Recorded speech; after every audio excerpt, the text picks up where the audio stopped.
Election is one of the important moments in democracy.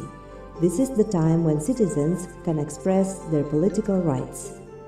Yet for persons with disabilities, there are plenty of barriers for them to express these rights. There are negative prejudices against persons with disabilities which sometimes hinder them to fully express their political aspiration.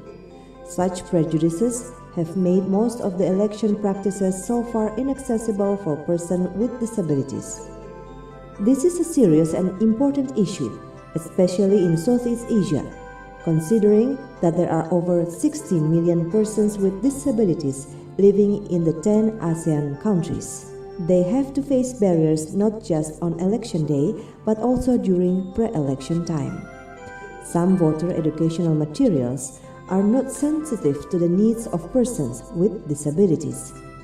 In this video, we see an example of election material that is not accessible for voters with hearing impairment.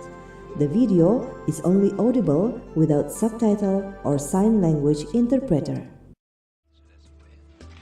Nomor 1.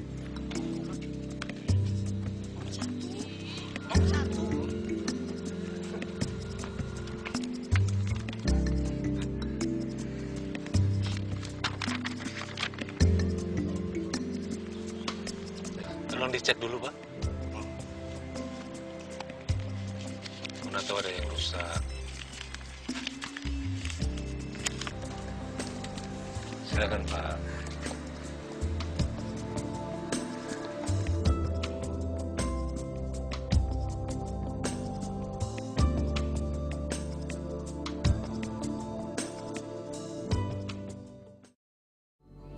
Meanwhile, in this educational material, voters with visual impairment have difficulty to access because it's displayed in text without any audible explanation.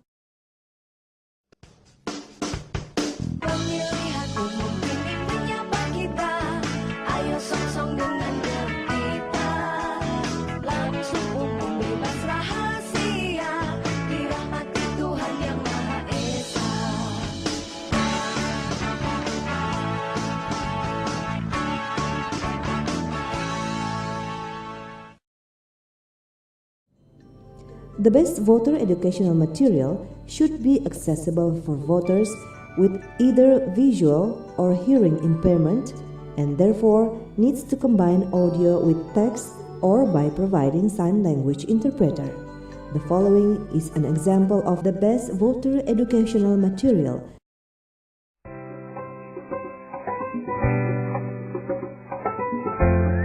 Jangan lupa ya, tanggal 8 Juli 2009 kita akan melaksanakan pemilu presiden. Lalu, bagaimana syarat menjadi calon presiden dan wakil presiden? Berdasarkan Undang-Undang Nomor 42 Tahun 2008 tentang Pemilu Presiden dan Wakil Presiden Pasal 5, persyaratan menjadi calon presiden dan wakil presiden adalah antara lain. On election day, persons with mobility impairment often face problems in accessing voting stations. This is one example. This voting station is located on a grassy and gravel field, making it difficult for voters on wheelchairs. Thus, assistance is needed. Indonesian government has actually tried to reduce barriers for persons with mobility impairment with a series of regulations.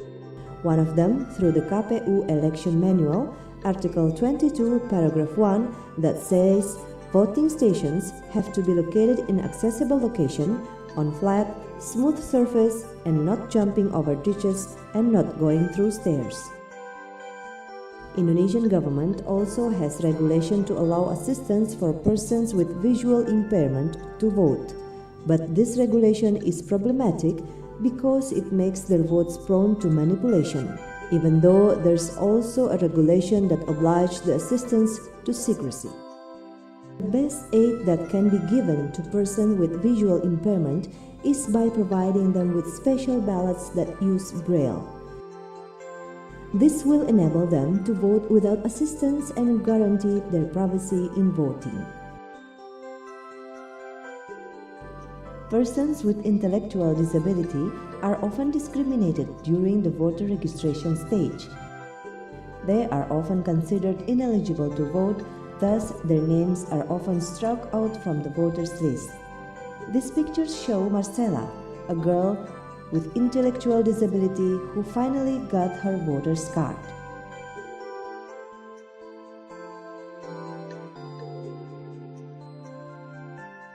Participation in election is a very important expression of human rights.